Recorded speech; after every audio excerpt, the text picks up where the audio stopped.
Is that also perhaps his age? Like he's a bit younger than Lajpat Rai, and there's also this kind of like energy that he has, perhaps that he's like, well, I know it sounds silly, but when you're younger, you kind of think, well, like it doesn't matter. Like as in, I know it sounds stupid, but you kind of like, I don't. It doesn't matter if I die. Like there's a greater cause. There's something that I'm working for, and I think as you get older, perhaps that maybe changes. Like I don't know. Maybe I'm just kind of generalizing it too much, but it just seems as though his youth, like he's obviously executed like I what 27, 28. 23.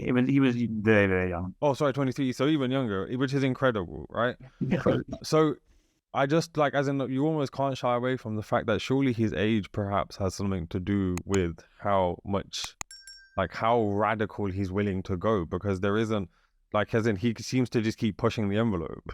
You're absolutely right. I think so much relies. I mean, so much of the Bhagat Singh that we have, right, because he died at 23, right, is a youthful activist, is a youthful political thinker, and youth is the thing that motivates exactly in the ways that you said, because the willingness to be sort of more radical than one is when one ages, the excitement, the anger. I mean, and these are things that Bhagat Singh has. I don't want to say because he's 19, but certainly being 19 helps in that moment. And there's a couple of people who've thought about this really, really seriously and really, really beautifully. And one is Chris Moffat, who is very, very interested in Bhagat Singh's youth and the question of what it means that Bhagat Singh died so young, what that means for his legacy. I think, I mean, it's very easy to speculate. So other thinkers like Irfan Hatib and Chaman Lal and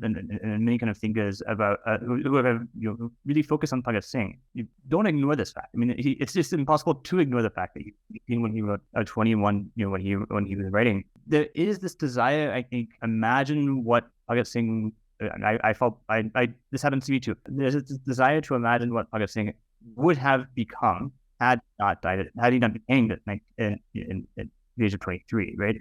Would he have? So some people think, oh, he would have become a communist. So he moved from this kind of experimental anarchism, socialism to a kind of more formalized vision of communism. Would he have become? So in some ways, disappointing by having gotten old happens. And so there's this kind of there's a romanticization of Bhagat Singh, not simply as a martyr, but as someone who could have been something that we wanted him to have been hanged. But I think, I mean, despite the allure of that way of thinking, I think you're absolutely right to say this is what grounds Bhagat Singh is Sikhism, is Punjabism, but what really kind of invigorates Bhagat Singh is youth.